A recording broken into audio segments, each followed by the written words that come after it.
서울 강남구 청담동. 늦은 밤, 봄비가 부슬부슬 내리는 가운데 한 대의 고급 블랙 세단이 조용히 골목 안으로 들어섰다. 자동차 헤드라이트가 고요한 대저택의 철문을 비추며 그 속에는 어쩐지 스산한 기운이 감돌고 있었다. 차에서 내린 사람은 40대 중반의 남자, 하도윤. 그는 대한민국 굴지의 건설 재벌, 하경그룹의 대표이자 유일한 후계자였다. 출장을 마치고 일본 오사카에서 돌아온 그는 비행기에서 내리자마자 곧장 집으로 향했다.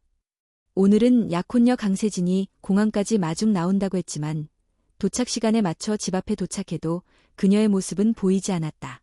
대문은 굳게 닫혀 있었고 저택 안의 불도 꺼져 있었다. 세진아. 도윤은 차량용 인터폰을 눌렀지만 응답은 없었다. 순간적으로 그는 이상함을 느꼈다.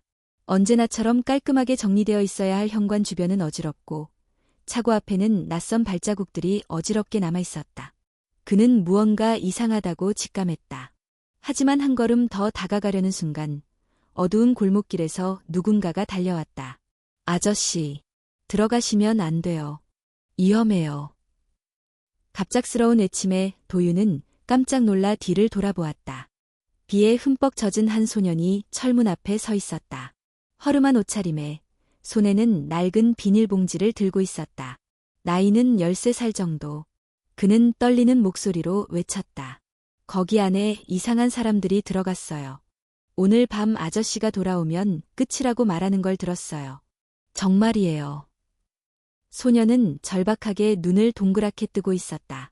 그 순간 도윤은 강한 가스 냄새를 맡았다. 아주 약했지만 훈련된 그의 감각은 곧 그것이 고의적 유출일 수 있음을 알아챘다. 그러나 이미 늦었다. 바로 그 순간 저택 내부에서 강렬한 폭음과 함께 불기둥이 솟구쳤다. 유리창이 산산조각나며 파편이 마당으로 흩어졌다. 도윤은 본능적으로 몸을 날려 소년을 감쌌고 보호하던 경호원들도 휘청이며 바닥에 넘어졌다. 소방차. 119 빨리 불러. 도윤은 큰 소리로 외쳤다. 피어오르는 연기 속 그는 허공을 응시했다. 자신의 집, 수백억 원의 가치가 있는 대저택이 순식간에 불길에 휩싸여 타오르고 있었다. 내가 이걸 어떻게 알았지? 그는 아직도 손이 떨리는 상태로 소년에게 물었다. 소년은 숨을 가쁘게 쉬며 말했다. 건너편 김밥 천국에서 밥 얻어먹고 있었는데 어떤 사람들이 말하는 걸 들었어요. 오늘 밤만 지나면 모든 게 끝나라고. 그들이 들고 있던 게 가스통 같았어요. 도윤은 소년의 눈을 똑바로 바라봤다. 눈빛은 흔들림 없고 거짓이 느껴지지 않았다. 멍하니 선 도윤의 머릿속에는 하나의 문장이 떠올랐다. 이건 단순한 사고가 아니야. 현장에는 소방대와 경찰이 급히 도착했고 출입을 통제하며 수사를 시작했다. 약혼녀 강세진도 머리를 풀어헤친 채 울먹이며 현장에 도착했다. 그녀는 도윤을 보자마자 달려와 안겼다. 도윤 씨, 괜찮아요? 하느님, 다행이에요. 하지만 도윤의 눈은 그녀의 손에 멈췄다. 오른손 손등에 선명한 화상 자국이 있었다. 가벼운 것처럼 보였지만 뭔가 이상했다. 그는 말없이 그 자국을 바라봤고 세진은 당황한 듯 고개를 돌렸다. 도윤은 느꼈다. 이건 단순한 실화도 가스 사고도 아닌 의도된 폭발이었다. 그는 침묵한 채 경찰에게 다가갔다. 저 아이는 범인이 아닙니다. 제가 보호하겠습니다.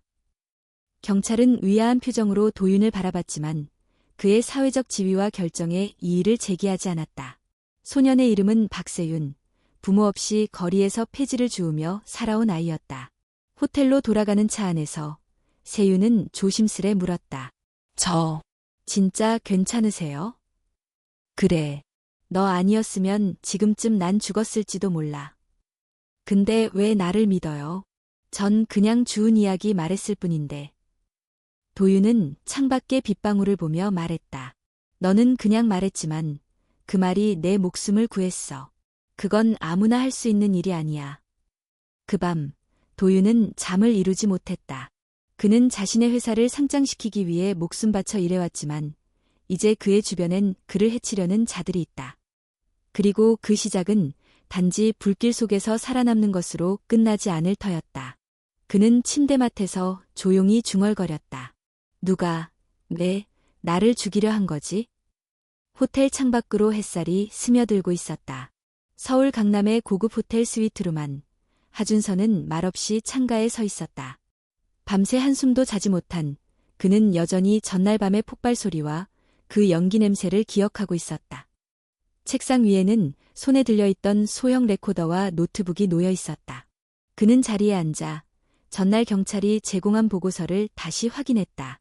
가스관은 외부 도구로 강제로 열림. 내부 침입 흔적 없음. CCTV 기록 일부 삭제됨. 삭제 시각 오후 7시 18분, 7시 34분. 그 시간 집에 있던 사람은 아무도 없었는데 CCTV는 누가 지웠지? 하준서는 CCTV 접근 권한이 있는 사람을 떠올렸다. 단 3사람. 자신, 약혼녀 강세진, 그리고 삼촌 하정필 부회장. 그는 씁쓸하게 입꼬리를 올렸다. 가족이라는 이유로 믿고 맡겨왔던 사람들. 이제 그들 중 누군가는 자신을 죽이려 했다. 그때 조용히 문이 열리고 박민우가 고개를 내밀었다. 아저씨, 들어가도 돼요? 들어와. 괜찮아. 민우는 새 옷을 입고 머리도 단정히 빗은 채였다. 호텔 직원이 챙겨준 듯 깔끔한 모습이었다. 하지만 눈가에는 밤새 울었던 흔적이 그대로 남아 있었다. 밥은 먹었니? 응. 근데, 아저씨, 나 경찰서 가서 말 더 해야 돼. 하준서는 고개를 저었다. 아니야. 내가 말한 건 충분해. 대신, 혹시 어제 그 사람들이 어떤 말 했는지 더 기억나는 게 있니? 민우는 잠시 머뭇거리다 고개를 끄덕였다. 김밥 천국 옆자리에 앉은 2명이 술 마시면서 말했어요. 오늘 밤만 넘기면 끝이야. 그 자식 돌아오기만 해봐라. 지 혼자 다 가질 줄 알았겠지. 그런 말이요. 그들의 얼굴은 봤니? 잘은 못 봤어요. 모자 눌러쓰고 있었고 하나는 선글라스를 밤에도 썼어요. 근데 그중 한 명은 갈색 구두를 신었어요. 번쩍번쩍하게 광나는. 그 말에 하준서는 반응했다. 갈색 광택 구두는 하정필 부회장의 트레이드마크였다. 그는 노트북을 열고 보안팀장인 오지훈에게 전화를 걸었다. 지훈 씨, 우리 청담동 저택 CCTV 서버 누가 마지막으로 접근했는지 로그 기록 보여줘. 예, 대표님. 방금 확인했는데요.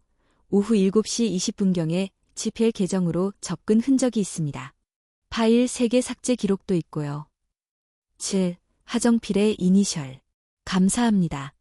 그리고 하나만 더. 어제 저녁 하 부회장님 어디 계셨는지 확인해 줄 수 있어요? 잠시만요. 저희 GPS 기록상 청담동 부근에 6시 50분경까지 계셨습니다. 그 후 기록은 없습니다. 차량은 지하주차장에 주차된 상태에서 움직임이 없었습니다. 하준서는 핸드폰을 내려놓고 깊은 숨을 내쉬었다. 삼촌. 아버지와 함께 회사를 일군 그 사람. 늘 자상하고 자신을 아들처럼 아끼던 사람이었는데 그가 정말 자신을 죽이려 했던 것일까? 그는 옆에서 가만히 앉아있던 민우를 바라봤다. 작은 어깨, 하지만 큰 용기를 가진 아이. 이름도 배경도 모르는 거리의 아이가 자신을 살리고 혈육이 자신을 죽이려 했다. 민우야, 그가 조심스레 입을 열었다. 너 여기 계속 있을래? 아니면 어디 더 안전한 데 가고 싶니? 민우는 고개를 가로저었다. 아저씨 옆에 있을래요. 난 여기 있으면 밥도 먹을 수 있고 잘 수도 있고 누가 나 때리지도 않잖아요. 그 말에 하준서는 묘한 미소를 지었다. 아이의 말이 이토록 솔직하고 뼈아플 줄은 몰랐다. 그는 조용히 고개를 끄덕였다. 그래. 그럼 내가 안전하게 있을 수 있게 내가 지켜줄게. 그날 밤 하준서는 오래전 집 서랍에 넣어둔 오래된 사진첩을 꺼냈다. 아버지와 삼촌이 함께 웃고 있는 사진. 아버지가 세상을 떠난 그날 도윤은 뭔가 이상하다고 느꼈었다. 브레이크 고장이라는 말이 의심스러웠지만 누구도 의문을 제기하지 않았다. 사건은 조용히 덮였다. 하지만 이제 그 모든 퍼즐 조각이 맞춰지고 있었다. 아버지의 죽음, 자신의 암살 시도, 그리고 세진의 이상한 반응. 바로 그때였다. 호텔 복도에서 누군가 문을 두드렸다. 하 대표님, 택배입니다. 경계심을 가진 채 문을 연 도윤은 작은 상자를 받았다.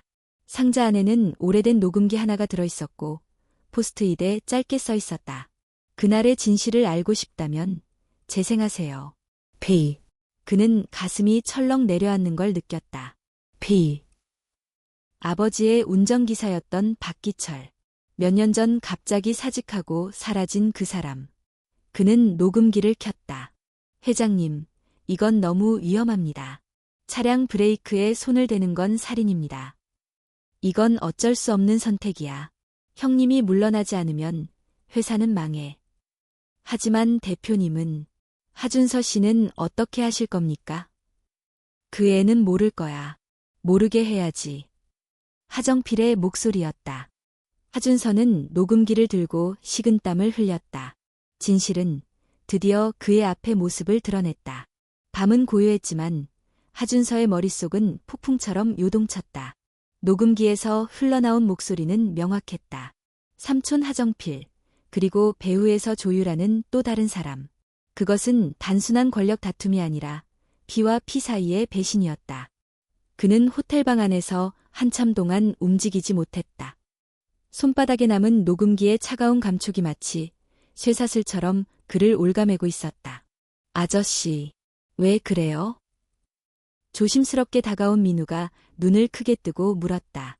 준서는 급히 녹음기를 끄고 주머니에 넣었다. 아무것도 아니야. 그냥 오래된 목소리야. 그의 말은 평정을 가장했지만 눈빛은 흔들리고 있었다. 민우는 눈치를 채고 더 묻지 않았다. 다음 날 아침, 그는 변호사 윤재혁을 찾아갔다. 오랜 세월 아버지 곁을 지켜온 법률 고문이었다. 재혁 씨, 만약 어떤 기업 범죄와 살인의 증거가 있다고 해도 가족이 연루되어 있다면 법원에서 어떻게 다뤄질까? 재혁은 그를 똑바로 바라봤다. 증거가 명확하다면 가족이라는 이유로 법망을 피할 수는 없습니다. 하지만 대표님, 그 증거가 지금 대표님의 손에 있다는 건 곧 대표님도 위험에 놓일 수 있다는 뜻입니다. 준서는 고개를 끄덕였다. 알고 있어. 하지만 이제 더는 피할 수 없어. 아버지의 죽음, 내 집을 폭발시킨 것 다 연결돼 있어. 재혁은 깊은 한숨을 내쉬었다. 대표님, 그 증거를 공표하기 전에 최소한의 안전장치가 필요합니다. 백업 파일을 외부에 맡기세요. 믿을 수 있는 사람에게. 준서는 잠시 생각하다가 고개를 끄덕였다. 그리고 곁에 앉아있던 민우를 바라봤다. 민우야, 혹시 내가 믿을 만한 곳이 있니? 내 물건을 안전하게 맡겨둘 만한 곳. 민우는 잠시 머뭇거리더니 말했다. 예전에 지내던 고아원 원장님이 있어요. 가끔 몰래 찾아가면 밥을 챙겨주셨어요. 그분은 착한 분이에요. 준서는 미소를 지었다.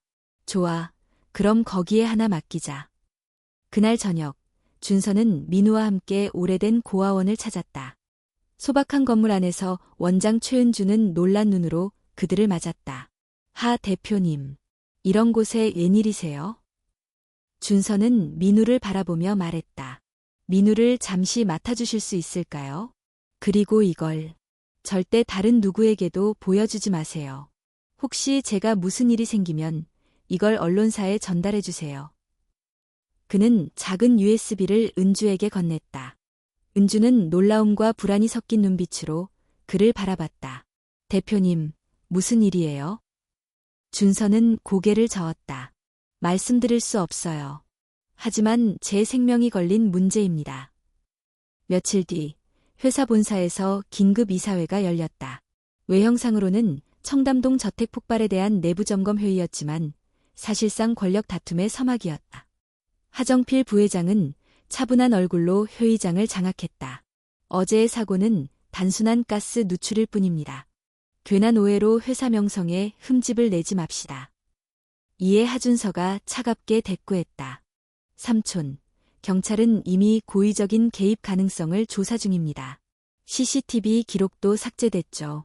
그리고 그 기록은 삼촌 계정으로 지워졌습니다. 순간 회의장은 술렁였다. 정필은 굳은 얼굴로 그를 노려봤다. 내가 지금 무슨 말을 하는지 알기나 하냐? 혈육을 의심하는 거냐? 혈육이기 때문에 더 분명히 해야 합니다. 두 사람의 대립은 날이 갈수록 격화되었다. 하지만 아무도 공개적으로 어느 편에 서지 못했다. 하정필은 수십 년간 그룹을 실질적으로 운영해온 실세였고 준서는 공식적인 후계자였기 때문이다.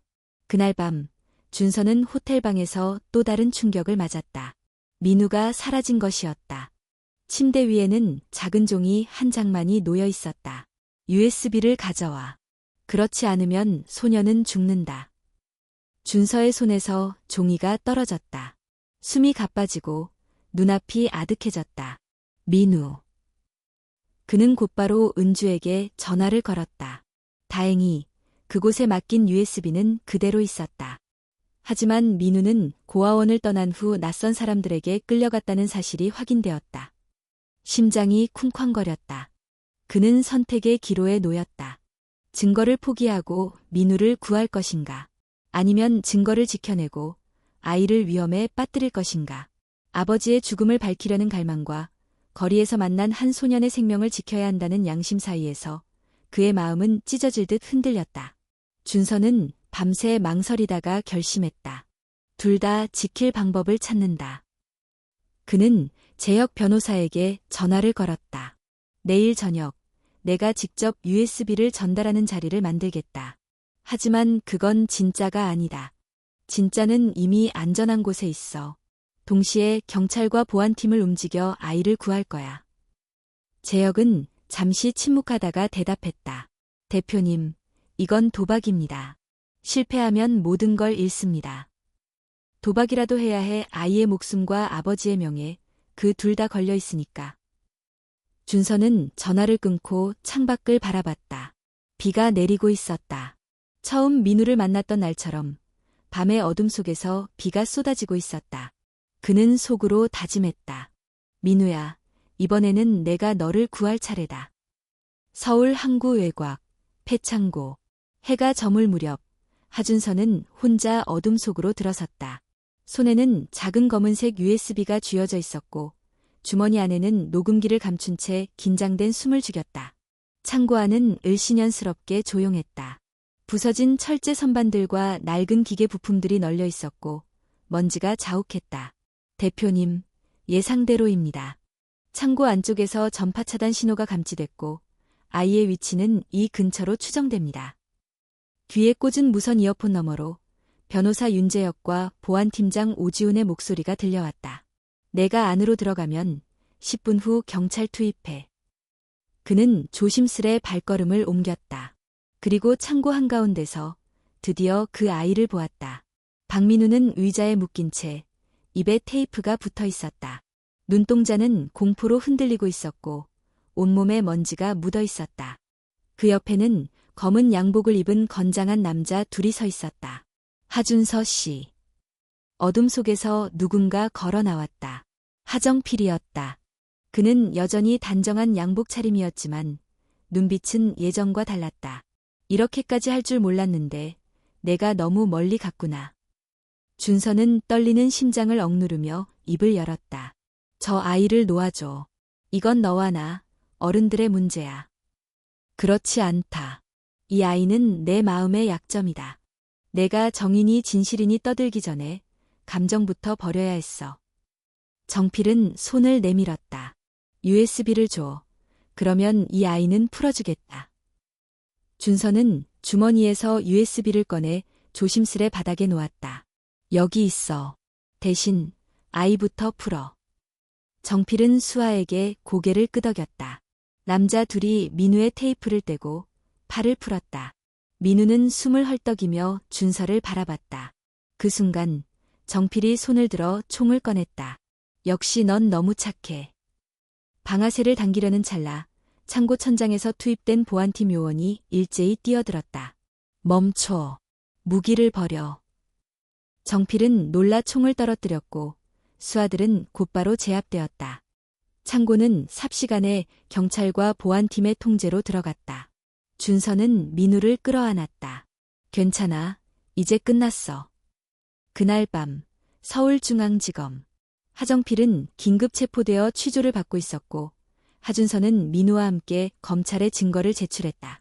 녹음 파일, 삭제된 CCTV 복원자료, 박기철이 남긴 USB까지 모두 수사에 넘겨졌다. 기자는 몰려들었고 대기업 하경그룹은 최대의 위기를 맞이했다. 그러나 준서는 그 모든 소용돌이 속에서도 단 한 가지를 놓지 않았다. 민우의 손.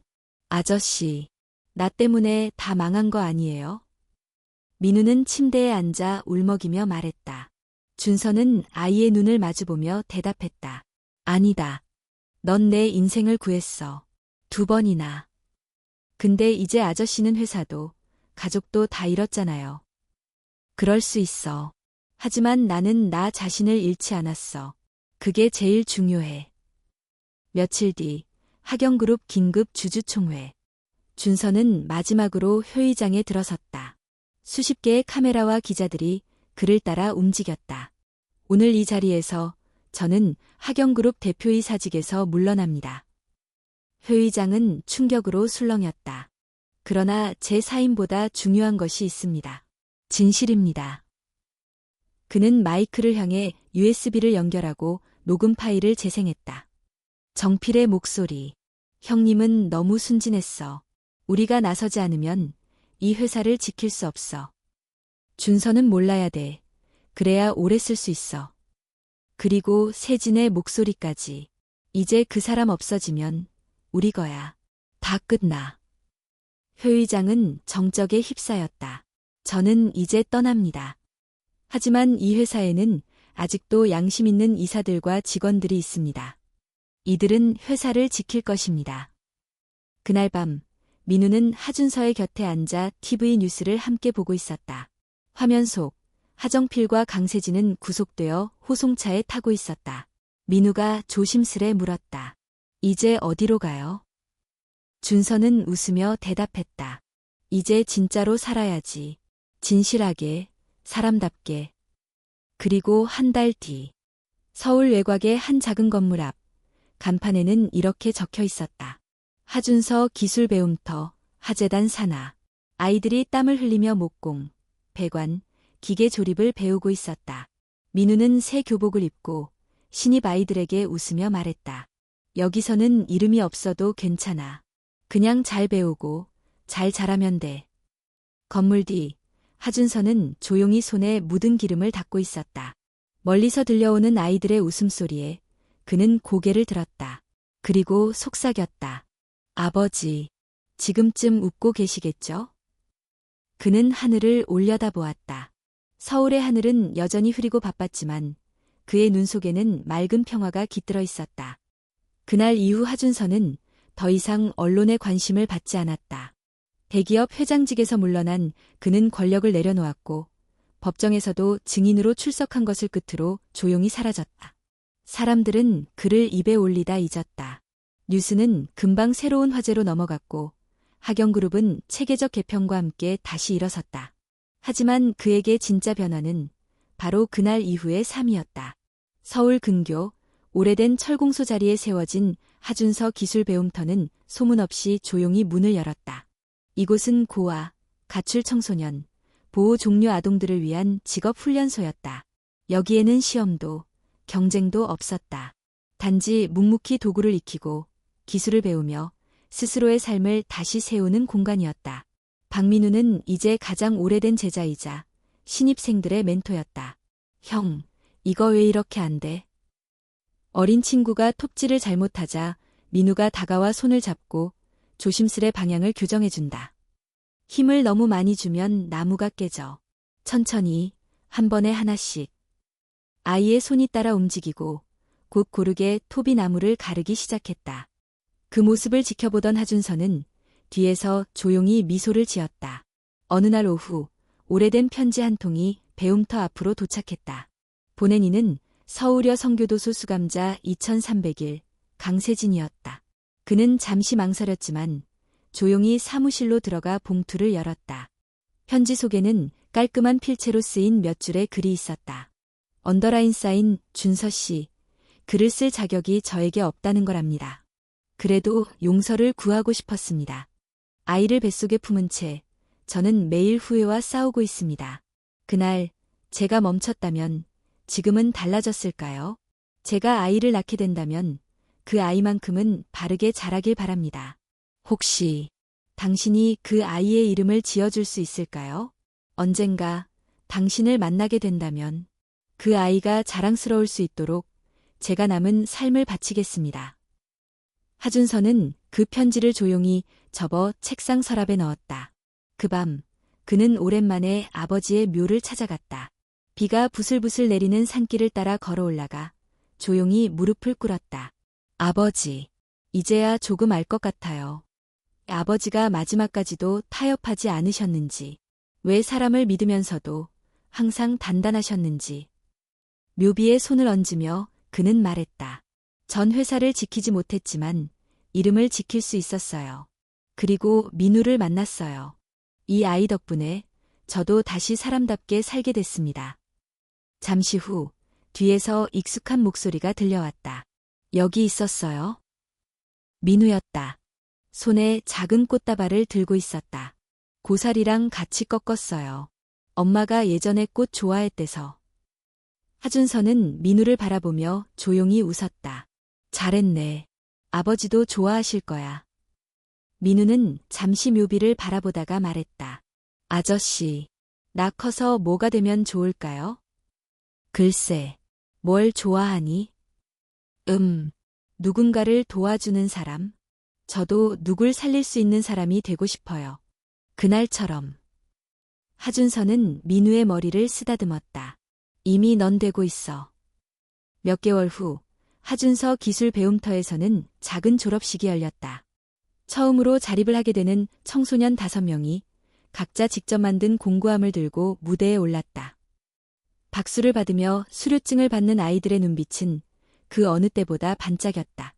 그날 행사 말미 민우가 무대에 올라 한마디를 남겼다. 전 길에서 살았고 이름도 없었고 배운 것도 없었습니다. 근데 어떤 날 한 사람을 살리게 되었고 그 사람이 저를 기억해줬습니다.